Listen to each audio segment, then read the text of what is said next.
आओ गुरुवर पधारो गुरुवर, आओ मुनिवर पधारो गुरुवर। बोले संत श्रोमणी गुरुवर आचार्य श्री विद्यासागर जी महाराज की। और सभी से चाहूँगा चित्त के सामने दीप प्रज्वलन का कार्यक्रम संपन्न करें। उसके पश्चात व्यवस्थित यहाँ पर आमंत्रित करेंगे शास्त्र भेंट करने के लिए।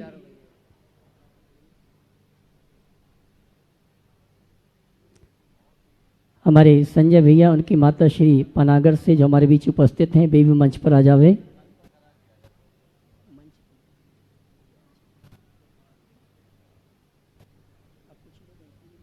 जिनवाणी जग मैया जनमे दुख मेट दो, जनमे दुख मेट दो, मरणे दुख मेट दो। बोले द्वासांग जिनवाणी माता की। और आइए महेंद्र कुमार जी शतना प्रेमी परिवार और हमारे मुकेश जी पाटोदी और शेफाली जी, ये तीन परिवार यहाँ पर आ जावे पाद प्रक्षालन करने के लिए।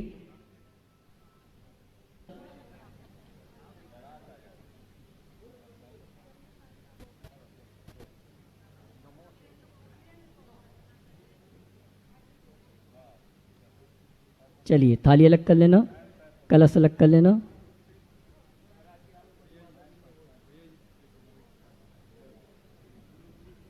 ज्यादा भीड़ नहीं करेंगे। चलो बादल जी गिर तो ना जाए भैया, गिर जाते बच गए।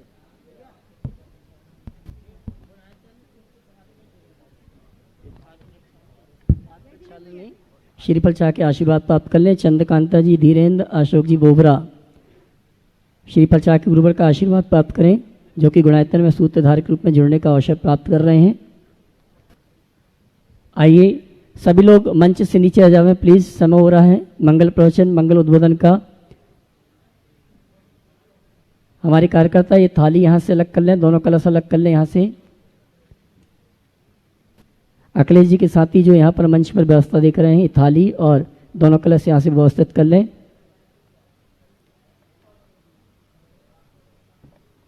चलो आप आइए पहुंची वहां जल्दी पहुंचिए, बाद में बोले देवादिदेव श्री आदिनाथ भगवान की जय जय जय। देवादिदेव श्री महावीर भगवान की जय जय जय। संत शिरोमणि गुरुवर आचार्य श्री विद्यासागर जी महाराज की जय जय जय। नवाचार्य श्री समय सागर जी महाराज की जय जय जय। गुणायतन पीड़िता संघ का समाधान भावना एक प्रवर्तक, जन जन के संत प्रखर वक्ता, बोले परम पूज मुनि श्री प्रमाण सागर जी महाराज की जय जय जय। मुनिवर श्री निर्वेक सागर जी, संधान सागर जी महाराज की। देवी अहिल्या कनगरी मालवा की शान, मध्य प्रदेश की आर्थिक राजधानी इंदौर के आचार्य श्री विद्यासागर सभागार से प्रातःकालीन मंगल प्रवचन मंगल उद्बोधन का हम और आप लाभ लें। उसके पूर्व पारस चैनल, जिनवाणी चैनल, आदिनाथ चैनल और प्रमाणिक ऐप के माध्यम से जिस कार्यक्रम को घर में बैठ के देखो सुन रहे हैं, उन सभी का और यहाँ पर उपस्थित समस्त श्रावक श्राविकाओं का धर्म प्रभावना समिति के साथ साथ सकल जैन समाज इंदौर हार्दिक अभिनंदन स्वागत करता है।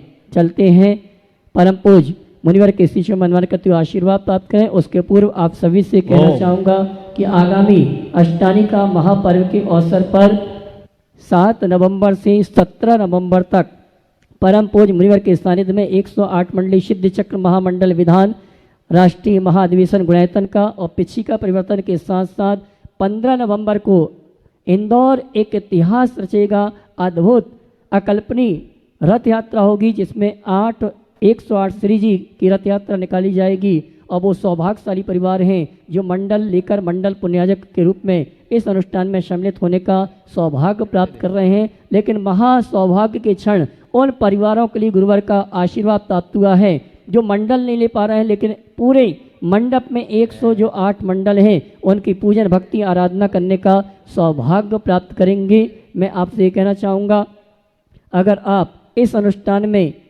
इंद्रदानी के रूप में आवास व्यवस्था सहित सम्मिलित होना चाहते हैं तो राशि रखी गई है 31,000 रुपये की।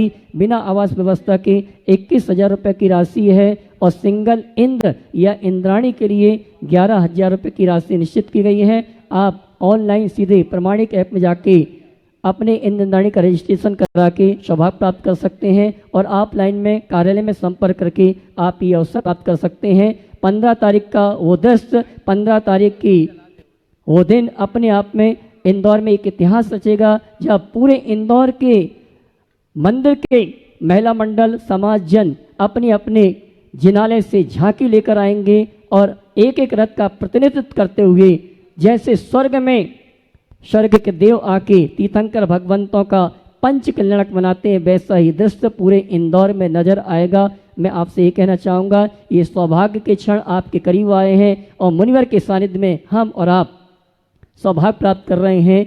संस्कृत का मूल निबद्ध सिद्ध चक्र महामंडल विधान में सिद्धों की आराधना करने का। आइए चलते हैं। इन्हीं सभी सूचनाओं के साथ आप सभी की ओर से परम पूज्य मुनिवर की श्री चरण वंदन करते हुए आशीर्वाद प्राप्त करेंगे और निवेदन करेंगे। मंगल प्रवचन के लिए दोनों हाथ जोड़ लेंगे, बोलेंगे हे मुनिवर नमोस्तु नमोस्तु नमोस्तु। बोले परम पूज्य मुनि श्री प्रमाण सागर जी महाराज की। सभी लोग अपने दोनों हाथ जोड़ लें और मेरे साथ महामंत्र के स्मरण के लिए अपना मानस त्याग। नमो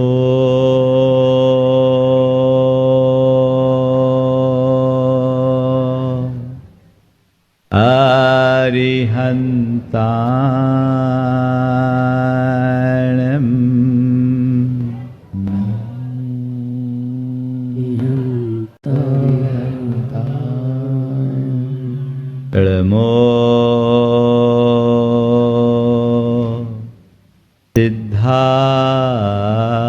सिद्धाणं नमो सिद्धाणं नमो आयर्याणं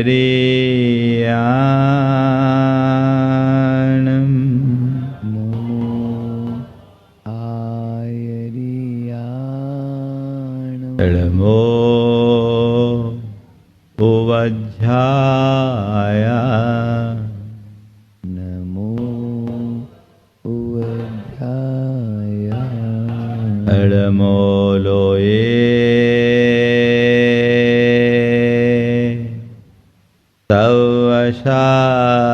तवशाहुनं नमो लोये तवशाहुनं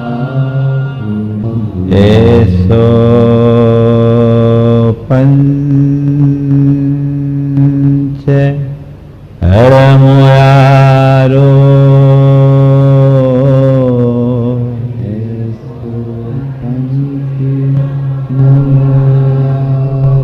सवपाव पराशिनो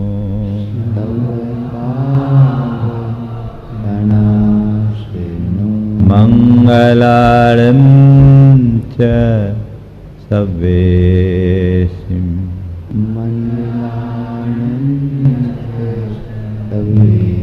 पढ़मं हो मंगलम।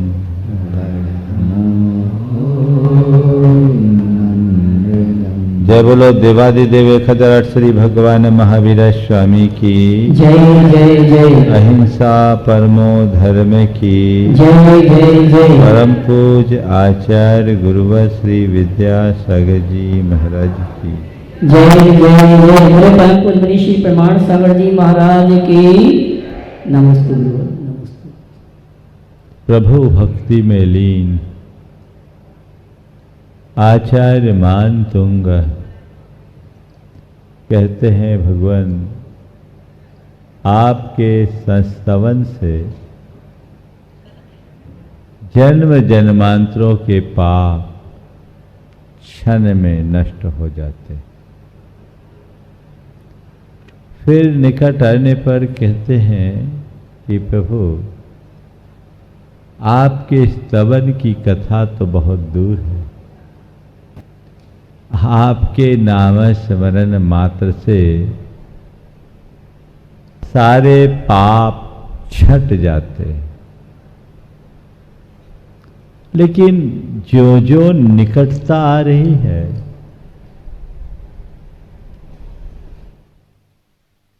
भगवान का महात्मा और अधिक प्रकट हो रहा है। अब आचार्य कहते हैं कि भगवान आपकी महिमा तो अद्भुत है। अब नाम लेने की भी बात नहीं, आपको देखने मात्र से, आपके दर्शन मात्र से जीवन तर जाता है। आप हो ही ऐसे, आपका रूप ही ऐसा है कि आपके रूप के अवलोकन मात्र से स्वरूप का बोध होने लगता है। अद्भुत है आपकी महिमा। और आज मैं आप सबसे 3 छंदों की बात करूंगा, और इन तीनों छंदों में भगवान के रूप दर्शन की बात है, रूपावलोकन की बात है, रूप दर्शन से स्वरूप दर्शन की बात है। दृष्ट्वा भवन्तमनिमेष विलोकनीयम्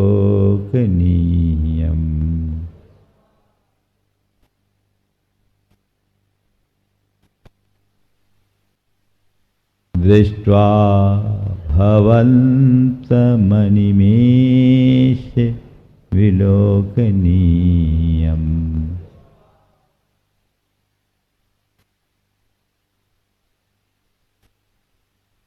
नान्यत्तोषमुपयाति जनस्य चक्षुः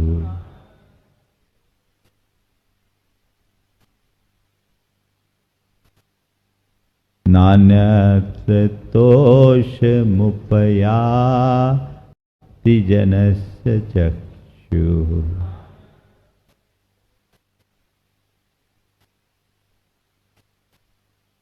वित्वापयः शशिकरत् द्युतिदुग्ध सिन्धोः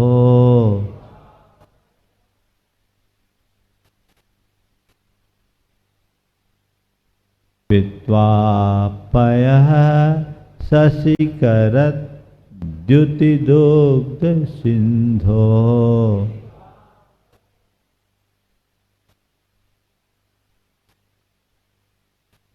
क्षारं जलं जलनिधे रसितुं कैचे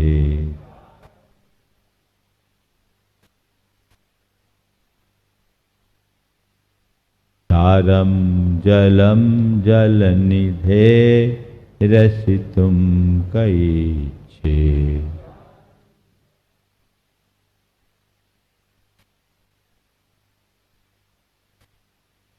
हे भगवान, दृष्ट्वा भवन्तमनिमेष विलोकनीयम्, आपके अनिमेष विलोकनीय स्वरूप को दृष्ट्वा देखकर,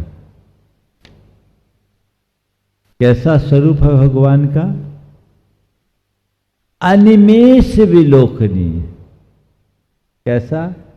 अनिमेष विलोकनीय यानी अपलक देखते रहने वाला, जिसको देखो तो बस देखते ही रह जाओ,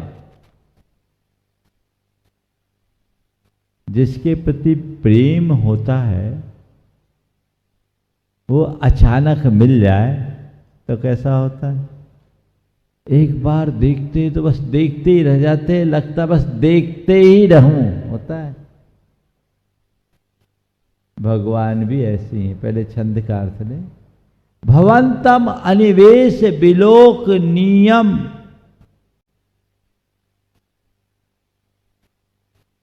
भवन्तम दृष्ट्वा, अनिमेष विलोकनीयम भवन्तम दृष्ट्वा, निर्निमेष अपलक देखने योग आपके रूप को देखकर जनस्य चक्षु, अन्यत्र तोषम न उपयाति, नान्यत्र तोषम उपयाति जनस्य चक्षु।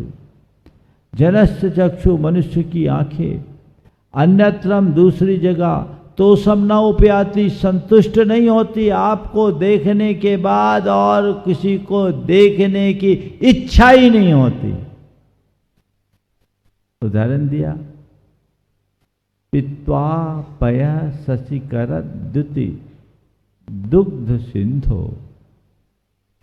शशिकर द्युति, चंद्रमा की प्रकाश की किरणों की तरह कांति वाले दुग्ध सिंधो क्षीर सागर का पयः पित्वा जल पीकर, जिसने क्षीर सागर का जल पी लिया वह जल निधे क्षारम जलम रसतुम कई छेद। वो जल निधि समुद्र के क्षारम जलम, खारे जल को रसतुम पीने के लिए, चखने के लिए कई छेद। कौन इच्छा करेगा? कोई भी नहीं करेगा। जिसने क्षीर सागर का जल पी लिया वो क्षार सागर का जल क्यों पिएगा?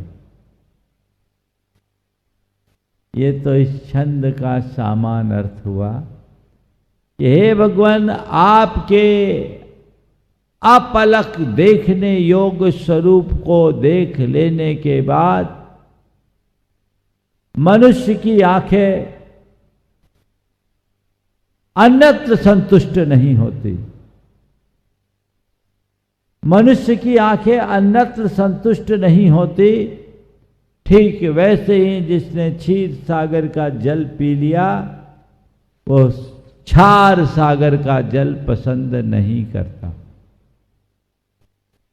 अब इसमें कुछ विशेष बातें अभिव्यंजित हो रही है, उन्हें भी हमें पहले समझ लेना चाहिए।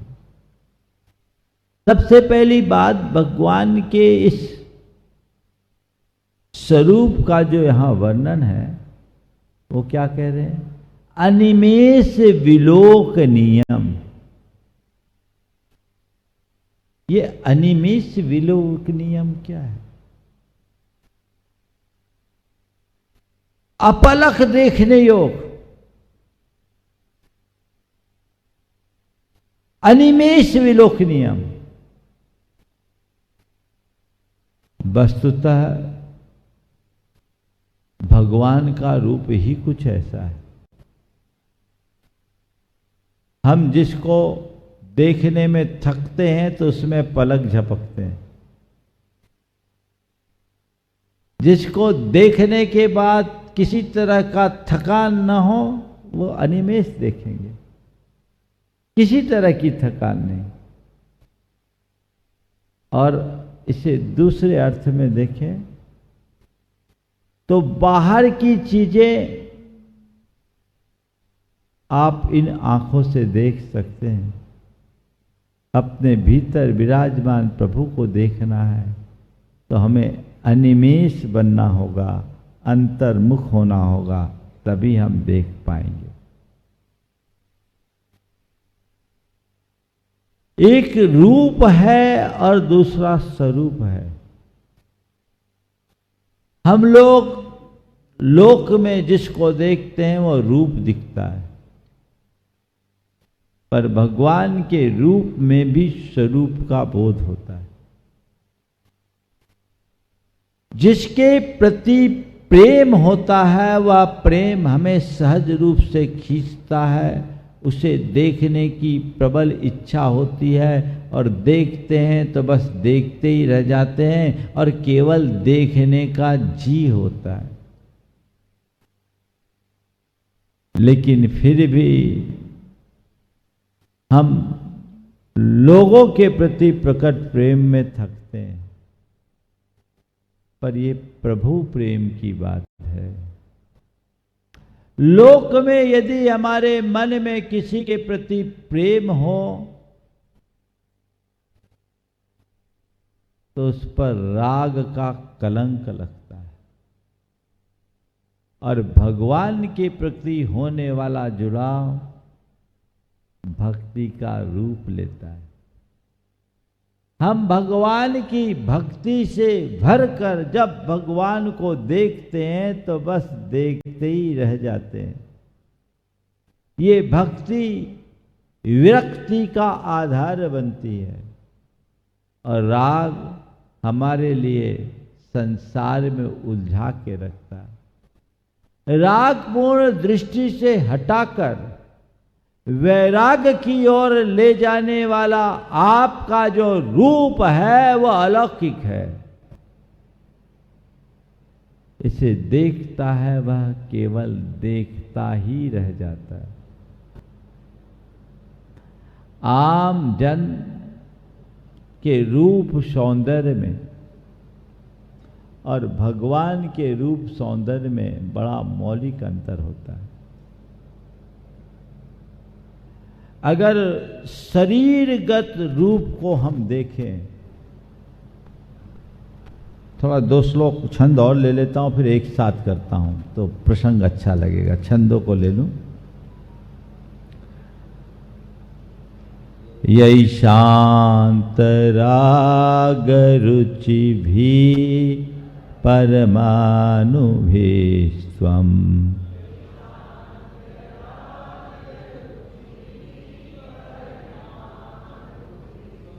यही शांत राग रुचि भी परमानुभीस्त्वम्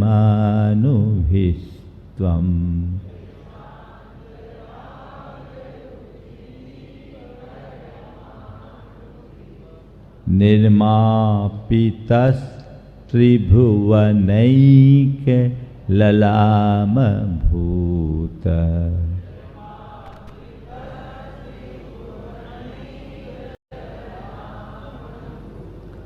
निर्मापितस्त्रिभुवनैक ललाम भूत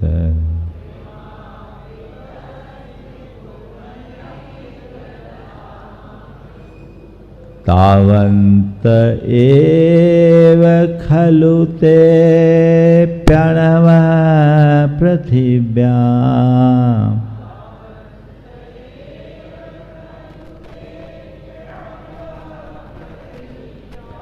तावन्त एव खलु ते प्रणवः पृथिव्याम्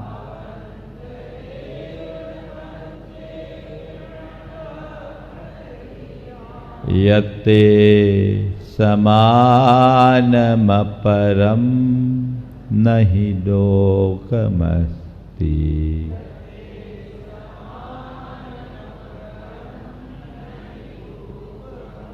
एक और ले वक्त्रम क्वते सुर नरोरग नेत्रहारी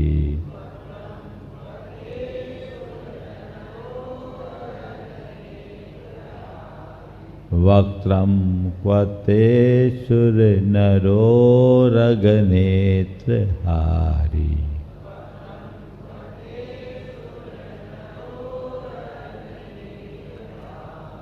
निःशेष निर्जित जगत् तृतीयोपमानम्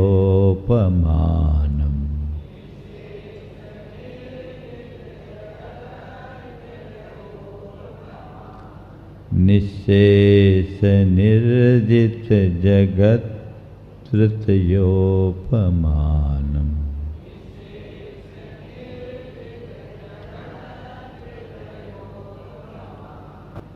बिंबं कलंकमलिनं क्व निशाकरस्य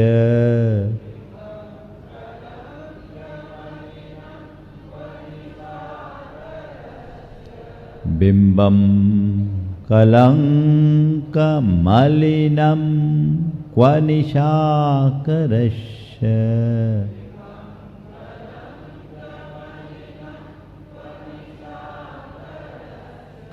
यद्वासरे भवति पाण्डुपलाशिकल्पम्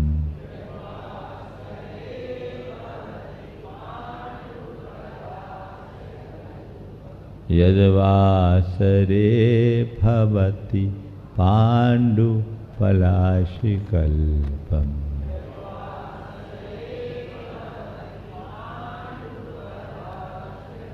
पहले छंद में कहा गया कि भगवान आपका रूप अनिमेष अवलोकनीय है और ऐसा है कि आपको देखने के बाद फिर और किसी को देखने की इच्छा शेष नहीं रहती। दूसरे छंद में कह रहे आखिर ऐसा रूप है क्यों?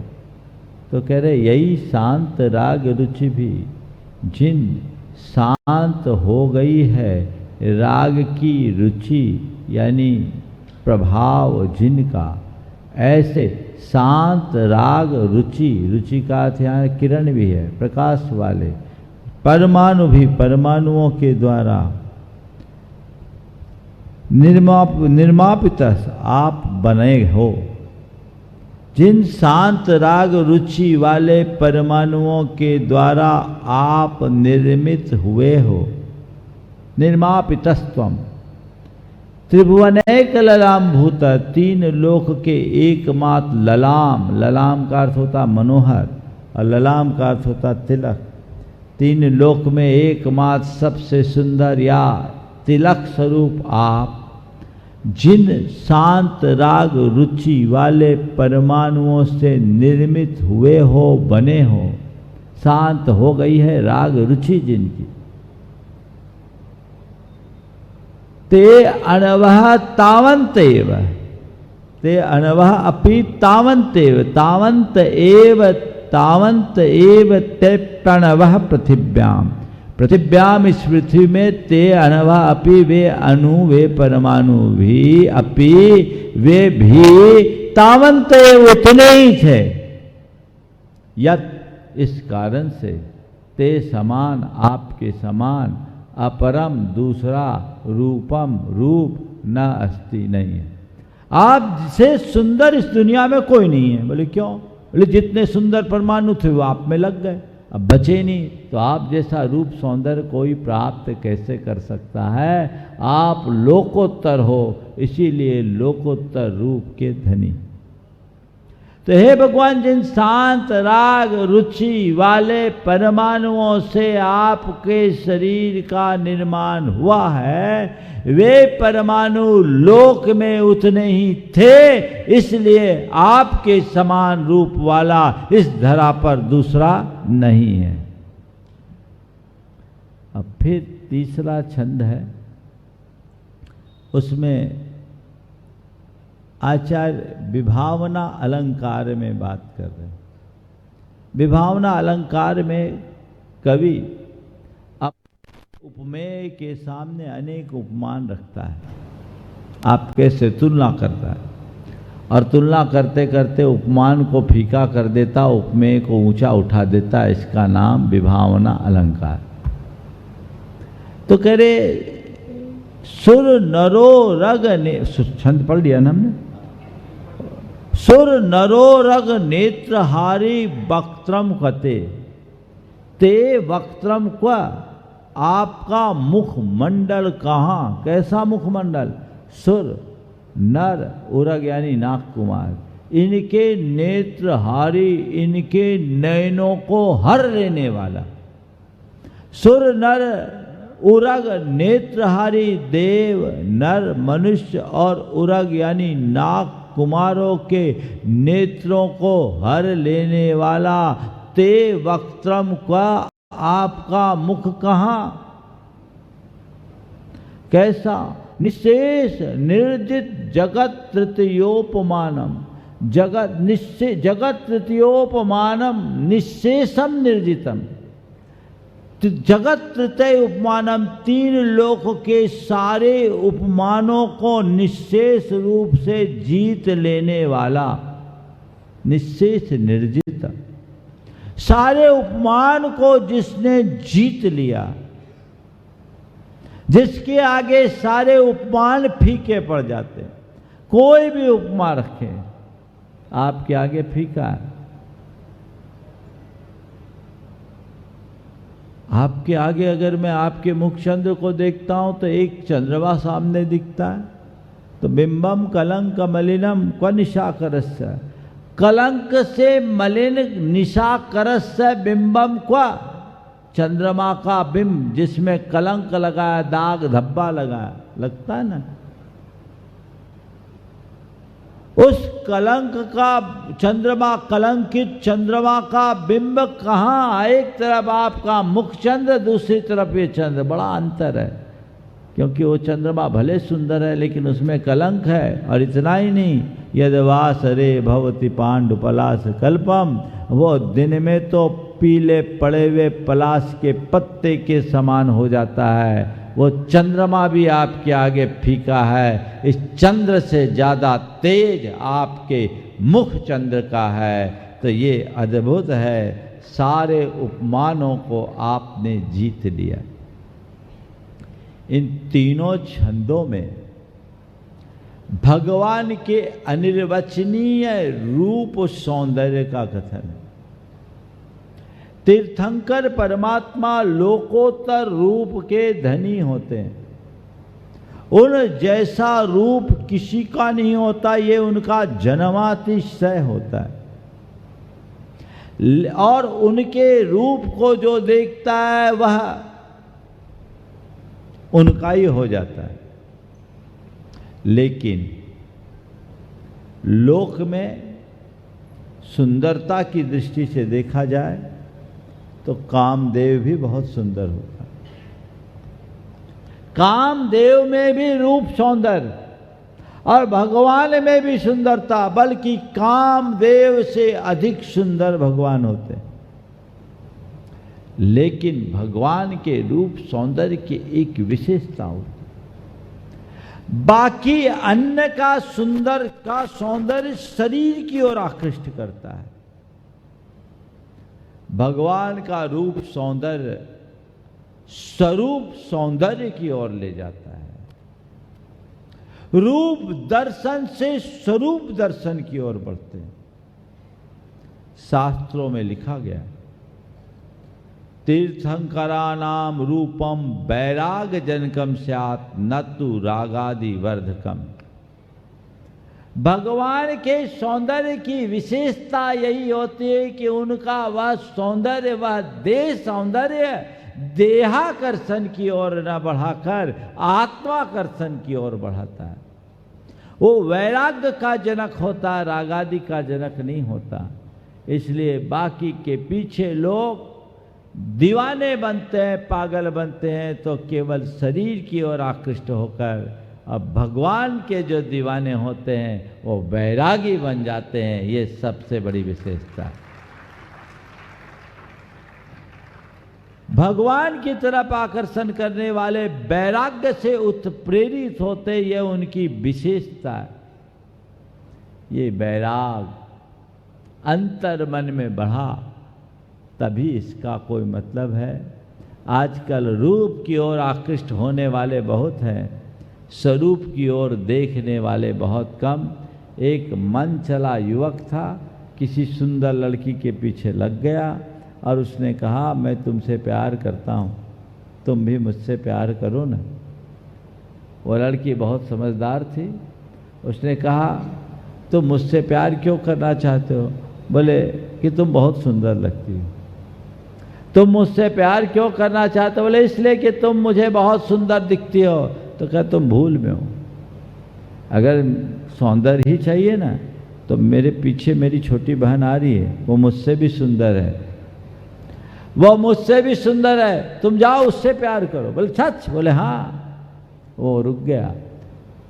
थोड़ी देर बाद ये तो आगे बढ़ गई, पीछे से उसकी बहन आई, उसको देखा तो दिमाग ठनक गया। वो एकदम काली कलूटी और बदसूरत। बोले ये कहाँ फंस गया, कहाँ वो और कहाँ ये? वो इतनी सुंदर, ये इतनी सुंदर। वापस लौट के गया, बोला तुमने मुझे बेवकूफ बना दिया। बोले क्या हो गया? तुमने मुझे बेवकूफ बना दिया, तुमने मुझे धोखा दिया। बोले मैंने क्या धोखा दिया? बोले वो कहाँ काली कलूठी, तुम्हारा रूप कहाँ, वहाँ क्या? उसने कहा, एक चाटा खींच के दिया पहले तो, और कहा धोखा मैंने दिया या तुमने? धोखा मैंने दिया है या तुमने? तुम मुझसे प्यार करते तो उसके पास क्यों जाते? तुम्हें तो शरीर से प्यार था और तुम्हें शरीर के सौंदर्य का आकर्षण था, इसलिए उधर चले गए। ध्यान रखना, प्यार शरीर से नहीं किया जाता, प्यार आत्मा से किया जाता है। और सच्चे अर्थों में लोक में सुंदर वो नहीं जो आकर्षक है, सुंदर वो है जो आह्लादक है। चीजों का आकर्षक होना और चीजों का आह्लादक होना, इनमें बड़ा अंतर है। आकर्षण पल भर का होता और कब बदल जाए कोई पता नहीं। सुंदर लगने वाली चीजें भी असुंदर लगने लगती है। लेकिन आह्लाद यदि किसी से आंतरिक जुड़ाव होता है तो उत्तरोत्तर बढ़ता ही बढ़ता है। जहाँ देहाकर्षण है वहाँ मात्र आकर्षण है, और जहाँ आत्मानुराग है वहाँ आह्लाद है। भगवान का स्वरूप आह्लाद वर्धक है, उसमें केवल आकर्षण नहीं आह्लाद भी है। उसकी तरफ दृष्टि रखो, कुछ शब्दों की तरफ देखो। अनिमेष विलोकनीय है।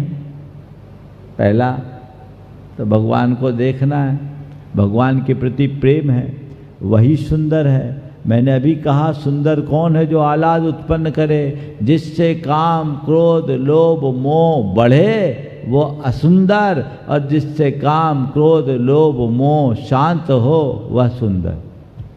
सौंदर्य के वास्तविक अर्थ को समझिए। रूप सौंदर्य के साथ आत्म सौंदर्य को पहचानने वाला ही सच्चे अर्थों में सौंदर्यानुभूति कर सकता है। ये जड़ है, अंदर का आत्म सौंदर्य विकसित होना चाहिए। इसका परिचय जिसे हो जाता है वो धन्य हो जाता है। आचार्य कुंद इसी सौंदर्य की मीमांसा करते हुए कहते हैं, ए अथ निश्चय गवो समवो सवथ सुंदरो लोए, बंद कहाए अते तेन संवादनी हो दी। लोक में यदि सबसे सुंदर कुछ है तो सारे विकारों से मुक्त तुम्हारी शुद्ध आत्मा है। उसमें विकार जुड़ा हुआ सुंदर हो गया। देखिए, बाहर भी हमें कई तरह के लोग मिलते हैं। कुछ लोगों के प्रति एक सहज आकर्षण होता है, भले उनका रूप सौंदर्य सामान्य होता है, और कई लोग बहुत सुंदर भी होते हैं लेकिन उनके प्रति आकर्षण नहीं होता। ये किस बात का द्योतक है? आकर्षण केवल इस बाहरी व्यक्तित्व का नहीं होता, आकर्षण आंतरिक व्यक्तित्व का होता है। हम जब किसी साधु संत महात्मा के शरण में जाते हैं, उनके तप त्याग का एक ऐसा प्रभाव होता है जो हमें सहज अपनी ओर खींच लेता है। ये आकर्षण किसका है? ये आंतरिक रूप सौंदर्य का ही तो आकर्षण है। और कई लोग देखने में खूब अच्छे दिखते हैं लेकिन जिनका व्यक्तित्व हल्का होता है उसको कोई लाइक नहीं करता। क्यों? क्योंकि ये ऊपर का सौंदर्य जड़ सौंदर्य है, अंदर का सौंदर्य ही वास्तविक सौंदर्य है। और वह तब होगा जब अंतर का प्रेम होगा। हम बाहर में भी प्रभु को देखें तो रूप से अरूप की ओर देखें। अब भगवान के दर्शन करो, कैसे करो?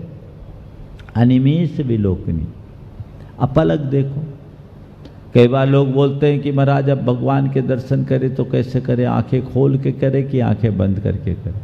बोलो, आप लोगों से पूछता हूँ, भगवान के दर्शन कैसे करना चाहिए? आंखें खोल करके कि आंखें बंद करके? हाँ, खोल के। क्या बोल रहे हैं? आंखें खोल के। और आंखें खोल के करते हैं महाराज तो कुछ कुछ डोल जाता है, फिर क्या करें? हाँ, आंखें खोल के कर रहे हैं तो कुछ कुछ डोल रहा है। तो हमसे पूछा महाराज भगवान के दर्शन आंखें खोल के करे या आंखें बंद करके करे? तो मैंने कहा भगवान की दर्शन करते समय आंखें खोलो, आंखों में भगवान को बसा लो, और जैसे ही आंखों में भगवान बसेंगे आंखें कब बंद होगी तुम्हें पता ही नहीं चलेगा। आंखें कब बंद होगी पता ही नहीं चलेगा। आप लोग बोलते हैं ना, नयन पथगा महावीर स्वामी नयन पथगामी, देखो और नयनों में बसा लो। था न नयनों में बसा लूं, था न पलकों में बसा लूं। क्या बोलते हैं आप लोग? होते हैं प्रेम होता है तो आंखों में बसाए और अब आंखें बंद कर ले, फिर बाहर न निकले, फिर कुछ आए नहीं, बस बस जाए, हृदय में ले आओ। कबीर दास जी ने बहुत अच्छी बात कही। प्रेम क्या है? नैनन की करी कोठरी, पुतली पलंग बिछाए। नैनन की करी कोठरी, पुतली पलंग बिछाए, और पलकन की चिक डार के प्री को लियो रजाए। क्या बात कही! अपने प्रभु को पाना है, रिझाना है तो क्या करो? आंखों की कोठरी में, कोठरी, कोठरी कौन सी बनी? आंख की। नैनन की करी कोठरी, पुतली पलंग बिछाए, अपने पुतली की पलंग को में बिछा लो। पलंग बिछा लो, वहां बिठा लो। पुतली पलंग बिठाए, पुतली की पलंग में बिठा लो, और बिठाने के बाद क्या करो? अब किसी से प्रेम करना है तो सबके सामने प्रेम थोड़ी किया जाता है। दरवाजा बंद कर लो ताकि कोई दूसरा खल न डाले, तो पलकन की चिक डाल के पी को ले रिझाए। आंखों की पुतली बंद कर लो, पलकों को बंद कर लो, पुतली में हृदय में भगवान को विराज लो, तो अनिमेष विलोक नियम नयन पथगामी बना लो।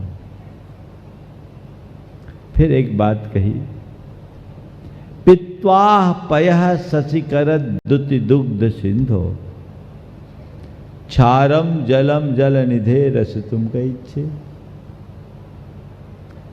कोई क्षीर सागर का जल पी ले तो क्षार सागर का जल क्या पिएगा? कोई नहीं पिएगा। भगवान जो आपके रूप दर्शन का अनुभव कर ले, जिसने आपका दर्शन कर लिया, अब उसे और किसी के दर्शन की तो इच्छा ही नहीं होती। एक बार एक व्यक्ति ने चक्रवर्ती का खीर खा लिया, सौभाग्य मिल गया चक्रवर्ती के यहाँ खीर खाने का। मालूम है चक्रवर्ती कैसी खीर खाता? पता है? 1,00,000 गायों का दूध 1,000 गायों को पिलाया जाता है। क्या हुआ? 1,00,000 गाय का दूध 1,000 गाय को पिलाया जाए, उस 1,000 गाय का दूध 100 गाय को पिलाया जाए, उस 100 गाय के दूध से जो खीर बनाई जाए उसे चक्रवर्ती खाए। कैसा स्वादिष्ट होता होगा बोलो? चक्रवर्ती की तो महिमा ही निराली। बताओ, 1,00,000 गाय का दूध 1,000 गाय को पिलाया, 1,000 गाय का दूध 100 गाय को पिलाया, उससे जो दूध निकला उससे खीर बनाई, वो खीर चक्रवर्ती खाता। और ऐसा खीर कोई खा ले, हाँ, फिर तो क्या होगा? तो उसको चक्रवर्ती का खीर खाने को मिल गया। अब उसके बाद कहीं उसको बढ़िया से बढ़िया खीर खिलाए, बोले वो खीर नहीं जो मैंने वहां खाई थी, वो खीर है ही नहीं जो मैंने वहां खाई थी, ये स्वाद ही नहीं लगता है ना। तो जैसे क्षीर सागर का दूध पी लेने वाले को, जल पीने वाले को क्षार सागर का जल पसंद नहीं आता। प्रभु आप क्षीर सागर के समान हो, आपके दर्शन के बाद अब और किसी का दर्शन तो प्रिय लगता ही नहीं है। कोई अच्छा नहीं लगता, कोई रास नहीं लगता। अब इसे थोड़ा एक प्रतीक में भी लो। संसार के सारे आलम्बन क्षार सागर के समान। भौतिक सुख की जो अनुभूति है वो क्षार सागर के समान है। थोड़ी देर की अनुभूति होती है। समुद्र में जो लोग तैरते हैं, नहाते हैं, नहाते समय अच्छा लगता है कि नहीं लगता? नहाने का तो अनुभव होगा ही आप लोगों को, है ना। तो नहाते हैं तो उस वक्त तो अच्छा लगता, बाद में खाज होती, खुजाते हैं, स्किन में इन्फेक्शन भी हो जाता है। ये है ही संसार का सुख, ऐसी छार सागर में अवगाहित होने जैसा है जो अल्पकालिक सुख है और अधिक काल दुख देने वाला है। लेकिन परमार्थ का सुख क्षीर सागर की तरह है जो भीतर बाहर हमें तर कर देता है, आनंद से भर देता है। इसलिए जिसने आपको जान लिया, आपको पा लिया, आप उसको और कुछ अच्छा नहीं लगता। फिर कह रहे आपके जितने परमाणु थे वो उतने ही थे। इसमें भी देखो, यही शांत राग रुचि भी परमाणु विस्तम निर्मापित,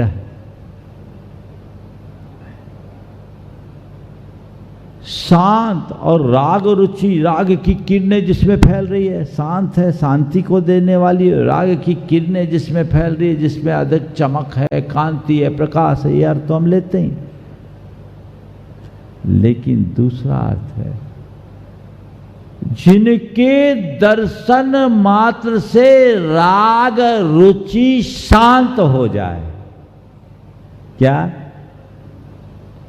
राग रुचि शांत हो जाए, संसार का आकर्षण छीन होने लगे। राग शांत होगा तो द्वेष भी शांत हो जाएगा, वीतरागता की तरफ आकर्षण होने लगे। हे भगवान, आप तो राग रुचि को शांत करने वाले हो, और आपका दर्शन करने के बाद अब और किसी के दर्शन का जी नहीं होता। ऐसा भाव आना चाहिए और हृदय में आनंद भरना चाहिए। वो आनंद भरे तभी कोई बात है, और नहीं तो केवल बात ही बात है। और फिर क्या करें? वक्तम क्वते सुर नरोरग नेत्रहारी, सबके नयनों को हर लेने वाले, चुरा लेने वाले। बताओ, आंखें कोई चुराता है? हाँ, आंखें कोई चुरा के ले जाता है, निकाल के ले जाता है क्या? नहीं। फिर भी एक कथन है, आंखें चुरा लेना यानी बस देखने के बाद देखते ही रह जाना, जिसे देखा उसका ही हो जाना, अंदर से आनंद मग्न हो जाना, ये परिणति।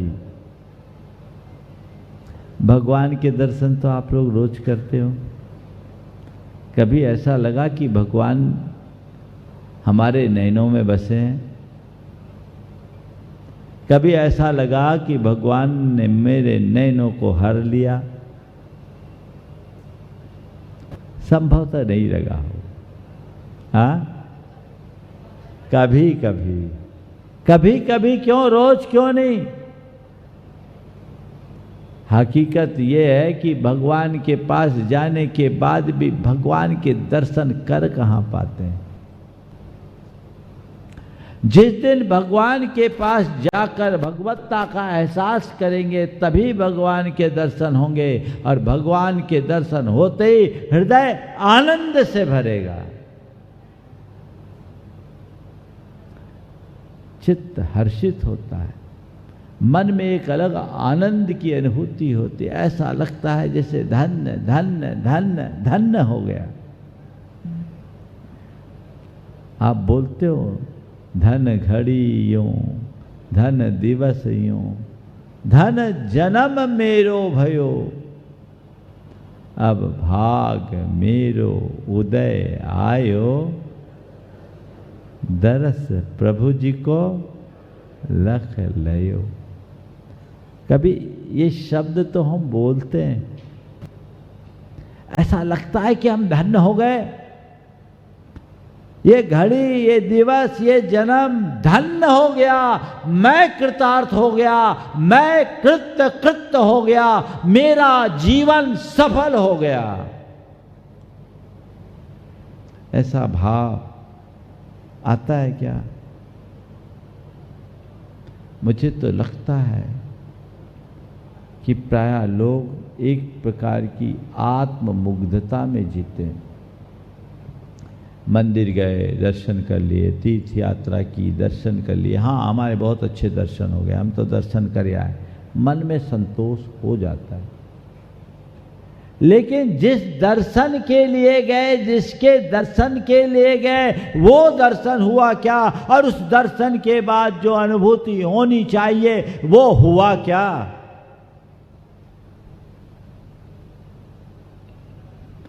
अगर वो हो जाए तो फिर तो कुछ कहने की बात ही शेष नहीं रहेगी। अंतरंग में वैसा घटित होना चाहिए, ऐसा मनोभाव जगना चाहिए। जुड़ाव बढ़ने पर ही ऐसा भाव होता है। जब तक अंतर का जुड़ाव नहीं होता तब तक ये सब बातें अंतरंग में प्रकट नहीं हो पाती। तो सारे जगत में सब उपमान फीके पड़ गए जिनके आगे। ऐसे भगवान के दर्शन करने के बाद अब अन्य किसी के दर्शन की कोई इच्छा ही नहीं, कोई चाह ही नहीं। जिससे जीवन धन्य हो जाए वह भगवान का स्वरूप है। ये स्वरूप, ये रूप हमारे स्वरूप बोध का कारण बने, ये हमें बीत राखता की ओर आकृष्ट कर ले, ऐसा सत्प्रयत्न हमारे अंतर मन में जगना चाहिए। जब ऐसा प्रयास जगेगा तभी सही परिणाम घटेगा, और नहीं तो कुछ भी नहीं। एक बार ऐसा हुआ, राजा की सवारी निकलती थी। एक आदमी रोज राजा की सवारी देखने जाता था। राजा की सवारी रोज देखने जाता। आज जल्दी हो गया। अच्छा ठीक, राजा की सवारी जाता था। रोज देखने के लिए वो राजा की सवारी देखने जाता। मन बड़ा प्रसन्न होता। राजा की भी रोज नजर पड़ती है, बड़े भाव भक्ति से दर्शन करता है राजा की। एक दिन राजा ने अपना रथ रोका और उससे पूछा, भैया तुम क्यों आते हो, कौन हो? बस कुछ नहीं, आपके दर्शन के लिए आता हूं। राजा ने इतना बोल लिया, वो गदगद, उसके आनंद की कोई सीमा नहीं रही। क्या हो गया, आज तो राजा से बात करने का सौभाग्य मिल गया। अब राजा से बात करने के बाद घर लौटा सो मौन हो गया। अब कोई से बोले ही नहीं। लोगों को लगा ये क्या बात हो गई, बोलना ही बंद क्यों कर दिया। कई तरह से लोगों ने उसे समझाना चाहा, लेकिन वो तो बस बंद सो बंद, अब बोले ही नहीं, बोलना ही नहीं चाहे। एक दिन कुछ युवकों ने उसे दबोचा, ठुकाई लगाई, बोले बोलता क्यों नहीं, बोल। जब उसे ठोका तो उसने कहा, भैया मैं सोचता हूं जिस जबान से राजा से बात कर ली, अब उस जबान से औरों से क्या बात करूं। जिस जबान से राजा से बात कर ली, अब उस जबान से औरों से क्या बात कर लूं। जिसने मुलाकात भगवान से कर ली, अब औरों से क्या करूं। किसी ने बड़ी सार्थक पंक्ति लिखी, तेरी सूरत से मिलती नहीं किसी की सूरत है, तेरी सूरत से मिलती नहीं किसी की सूरत है। मैं जहां में तेरी तस्वीर लिए फिरता हूं, तुम्हारी सूरत के समान और किसी की सूरत नहीं। आपन्न है। तो ऐसे भगवान की आराधना में हम यूं ही लीन होते रहें। बंधुओं, आने वाले अष्टानिका में ऐसी प्रभु आराधना का मंगल अवसर आप सबको विशेष रूप से प्राप्त होने जा रहा है। सिद्ध चक्र महामंडल की महिमा आप सबको पता है, और इस मंडल में जिन्हें भी भाग लेने का अवसर मिल रहा है, वे सब भाग्यशाली हैं। और जिन लोगों को अभी तक अवसर नहीं मिला, कमेटी ने कुछ और लोगों के लिए अवसर प्रदान कर दिया है। कमेटी ने अपनी उदारता प्रदर्शित की है, तो आप अपनी तत्परता दिखाइए और जल्दी से आकर उस अवसर का लाभ उठाइए जो आपके जीवन में दिव्यता का संचार कर सके और जीवन को आनंद से भर सके। एक बात और कहना चाहूँगा, आप लोगों को भक्तामर का आनंद आ रहा है कि नहीं आ रहा है? आ रहा है। तो ये आनंद अकेला लेना चाहते हैं कि आप चाहते हैं कि इस आनंद में और लोग भी सहभागी बने? हाँ, तो आज 13 छंद तो हो गए, लगभग 1/4। आप लोगों को चाहिए कि प्रत्येक व्यक्ति और लोगों को इसकी जानकारी दे और कहे आओ भक्तामर की विवेचना सुनना है तो आनंद लो। आप खुद बोले सुने और औरों को प्रेरणा दे, जो प्रत्यक्ष यहाँ आकर ले सके, अति उत्तम। नहीं है तो YouTube और प्रमाणिक ऐप पर इसके पूरे जा रहे हैं। आप लोगों को प्रेरित करें। ये क्या पता किस बात से किसका जीवन कब बदल जाए, यही भावना है और ये भावना सबके हृदय में होनी चाहिए। यहीं पर विराम। बोलिए परम पूज्य आचार्य गुरुवर श्री विद्यासागर।